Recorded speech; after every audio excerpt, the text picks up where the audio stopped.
মাঝ আকাশে বিমানের ছাদ ভেঙে যাওয়া মানে সকল যাত্রীর নিশ্চিত মৃত্যু। তবে বোয়িং ৭৩৭ বিমানের ভাঙা ছাদ নিয়েই সফলভাবে অবতরণ করেছিলেন অভিজ্ঞ পাইলট রবার্ট। আমেরিকান আলোহা এয়ারলাইন্সের ফ্লাইট ৩৪৩ বিমানটিতে থাকা ৮৯ জন যাত্রী সবাই বেঁচে থাকলেও ভাঙা ছাদের সাথে উড়ে গিয়েছিলেন একজন ফ্লাইট ক্রু। হলিউড সিনেমায় মাঝ আকাশে বিমানের ধ্বংসের অনেক দৃশ্য আমরা দেখেছি, তবে বাস্তবে বিমান ধ্বংসের লোমহর্ষক কাহিনী একেবারে অন্যরকম। সেদিনের ভয়াবহ কাহিনী নিয়ে আজকের এই ভিডিওটা। তো হ্যালো বন্ধুরা, আপনারা দেখছেন অদ্ভুত গল্প। আর অদ্ভুত গল্পের আজকের এই ভিডিওতে মূলত আপনারা জানবেন আমেরিকান আলোহা এয়ারলাইন্সের ফ্লাইট ৩৪৩ বিমানটি সম্পর্কে।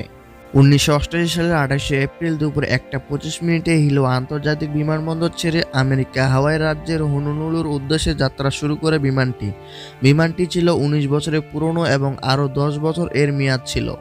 ওই দিনই বিমানটি হনুলুলু থেকে হিলো মাউই এবং কাউই পর্যন্ত ৩টি ছোট ছোট ফ্লাইট শেষ করেছে। সমস্ত ট্রিপই ছিল স্বাভাবিক, আবহাওয়া শান্ত ছিল এবং মনেই হচ্ছিল না খারাপ কিছু ঘটতে পারে। অভিজ্ঞ পাইলট রবার্ট স্বর্ণ স্টিমার ছিলেন বিমানের ক্যাপ্টেন। ৪০ বছর বয়সী এই পাইলটের বোয়িং ৭৩৭ এ ৬৭০০ ঘন্টা ফ্লাইট পরিচালনার অভিজ্ঞতা ছিল। তার সাথে ছিলেন ৩৬ বছর বয়সী পাইলট ফার্স্ট অফিসার মেডেলিন টম্পকিন্স। তার ৩৫০০ ঘন্টারও বেশি বিমান পরিচালনার অভিজ্ঞতা ছিল। ওই দিন খুব ভোরে ফার্স্ট অফিসার নিয়মিত ফ্লাইটের আগে বিমান পরিদর্শন করেছিলেন এবং ঘোষণা করেছিলেন যে বিমানটি ফ্লাইটের জন্য প্রস্তুত। সকাল ১১টায় প্লেনটি হনুলুলু ছেড়ে মাউই এবং তারপরে হিলোতে চলে যায়। যখন বিমানটি হিলোতে পৌঁছেছিল তখন পাইলটরা ককপিট থেকে বের হননি বা বাইরে থেকেও বিমানটি আর পরিদর্শন করা হয়নি, যদিও এর প্রয়োজনীয়তা ছিল না এবং রুটিন কাজের মধ্যেও পড়ে না।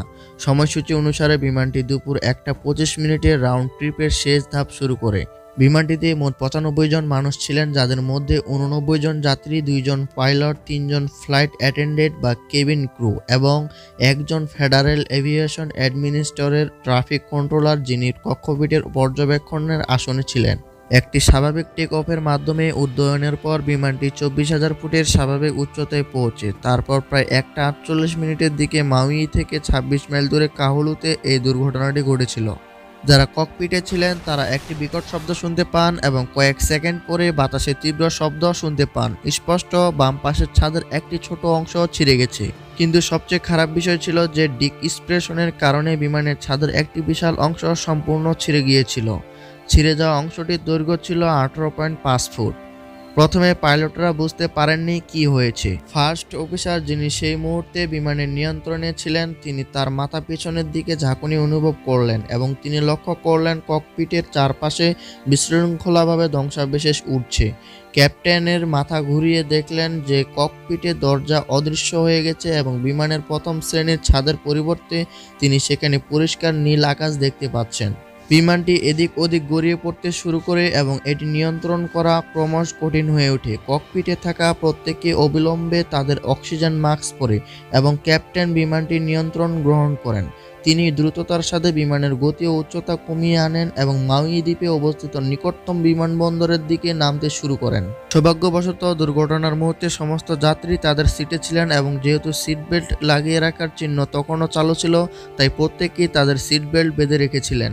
তবে ৩ জন ফ্লাইট ক্রু এই বিমানের পাশে দাঁড়িয়েছিলেন। কেবিন ক্রু ক্লেরাবেল ল্যান্সিং, যিনি প্লেনের সামনের দিকে সবচেয়ে কাছে, তিনি ভাঙা ছাদের সাথে উড়ে যান। বাকি ২ জন সৌভাগ্যবশত ধাক্কা খেয়ে মেঝেতে পড়ে যান। এ সময় তাদের একজন তার মাথায় খুব জোরে আঘাত পেয়ে চেতনা হারিয়ে ফেলেন। তবে অন্যজন মিশেল হোন্ডা হামাগুড়ি দিয়ে বিমানের করিডোরে পৌঁছে যাত্রীদের সাহায্যে ছুটে যান এবং তাদেরকে শান্ত রাখার চেষ্টা করেন। তবে এই বিমানটি এই দুর্ঘটনা নিয়ে আকাশপথ থেকে এয়ারপোর্টে কিছুক্ষণের মধ্যেই ল্যান্ড করেন।